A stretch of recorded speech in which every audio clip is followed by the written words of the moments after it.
how they decide which accounts and which contacts to go after, one, and then two, the method they use to reach them.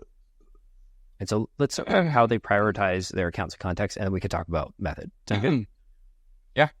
It's a great question. And one, I mean, you kind of touched on it, right? Like as far as these changes, I'd say the best thing about it is it has been extremely collaborative. I know that's not the case everywhere. Sometimes, you get the Slack or the Zoom or whatever it is, and you're on with your CEO or VP of sales or something, and it's a, hey, this is what we're doing. And you have to go, crap. Okay.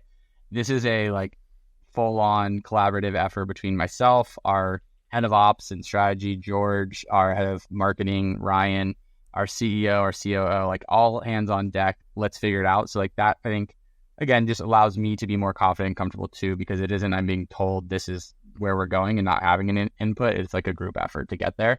So that's exciting. But to boil it like to your next question, another really great aspect is what we're trying to figure out through our tiering. So we've done multiple iterations of our account tiering.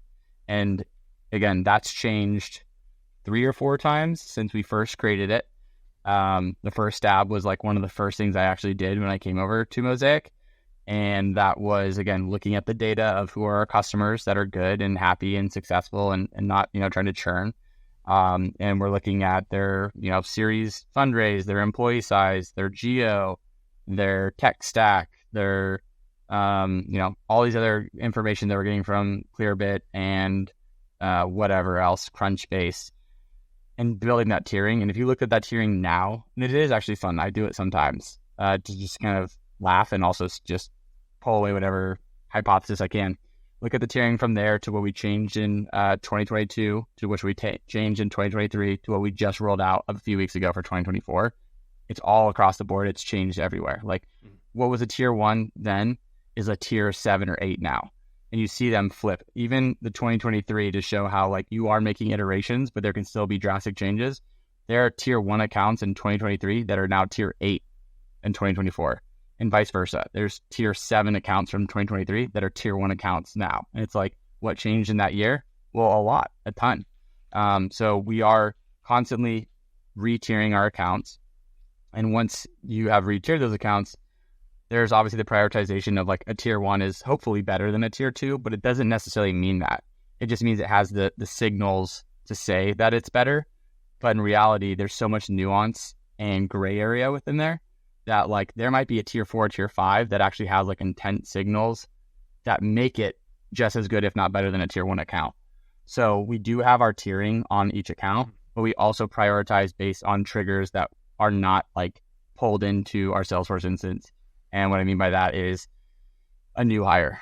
So you could be a tier 5, 6, 7 account. If you just hired a CFO, you're the most important account in my name right now. You're more important than you just being a tier 1 account because you check all these boxes. Fundraising is obviously a good one as well. That has a lag to it because fundraising is part of what goes into our tiering. But if you raise a Series B today, I'm not going to immediately see that on my report. It might be a little bit lagged, but you're immediately going to be my number 2 most popular account. Qualified data, intent data and stuff that is like, you're on my site right now, clicking around, like these sort of triggers are actually above what is our tiering itself. So from a prioritization standpoint, we're looking at stuff that's happening in real time, intent data, new hires, hiring for roles, working through all that list, because again, it's like speed to lead, what's relevant. And then once you've gone through it, now I'm just kind of looking at, you're just a tier 1 account because you've checked all these boxes.